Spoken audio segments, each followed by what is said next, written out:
Teman-teman, apakah kalian tahu bahwa inefisiensi pengelolaan sampah menjadi isu lingkungan utama di Indonesia?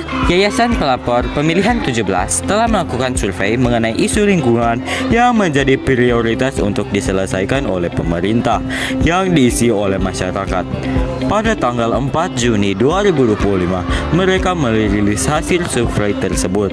Dan dari 417 responden, masalah lingkungan yang menjadi meliputi posisi teras yang inefisiensi pengelolaan sampah dengan persentase 42%. Meski mengalami penurunan sebanyak 5% dari hasil survei sebelumnya 57%, namun menurut masyarakat pengelola sampah masih menjadi prioritas utama untuk diselesaikan.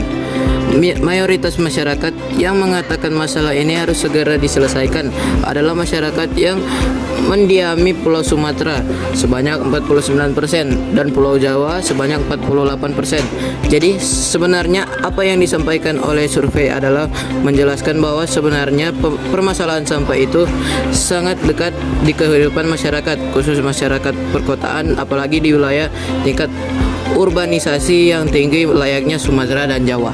Ada beberapa penyebab mengapa masalah pengelolaan sampah di Indonesia menjadi prioritas untuk diselesaikan.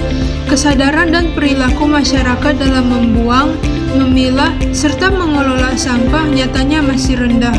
Sistem pengumpulan sampah yang dibangun oleh pemerintah daerah masih belum baik, meskipun sudah dipisah antara yang organik dan non-organik oleh masyarakat, namun pada akhirnya akan tetap dicampur lagi oleh petugasnya.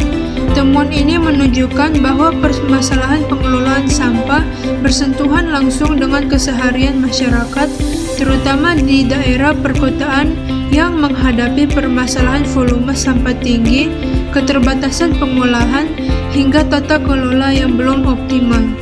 Peningkatan jumlah penduduk dan aktivitas ekonomi berdampak langsung pada peningkatan volume sampah yang dihasilkan. Infrastruktur yang terbatas juga seperti kurangnya tempat pembuangan akhir dan fasilitas daur ulang menjadi salah satu kendala utama. Berdasarkan catatan Aliansi Masyarakat Adat Nusantara atau AMAN, ada sekitar 28 juta hektar wilayah adat yang tumpah tindih dengan hutan negara.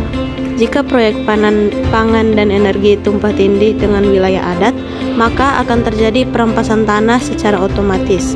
Selain itu, semua sampah juga tertimbun di tempat penampungan sementara hingga tempat pemrosesan akhir.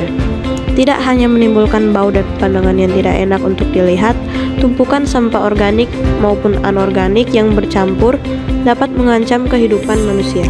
Sampah organik ini menghasilkan cairan bernama leachate yang berbahaya. Cairan ini bisa mengurangi kualitas tanah dan juga air di sampah sekitar.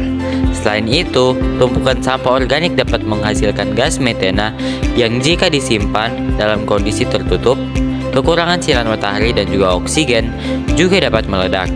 Ada beberapa contoh kasus nyata dari dampak negatif sampah organik tersebut, seperti kasus ledakan TPA Leogia di Bandung tahun 2006 dan juga rongsan sampah di TPA Garuda Bogor.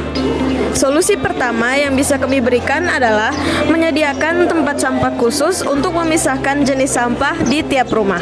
Aksi ini dapat mempermudah sistem pengelolaan sampah karena jika sudah dipisahkan, sampah yang memang tidak bisa atau butuh waktu lama untuk didaur ulang itu bisa ditindaklanjuti oleh pihak yang berwajib.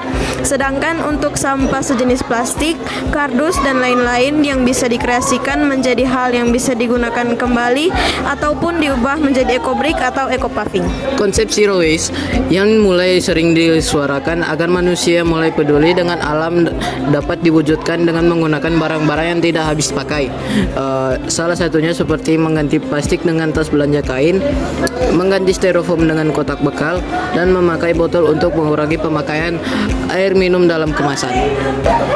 Mari kita mulai dari rumah dengan memilah sampah dan juga menerapkan gaya hidup zero waste.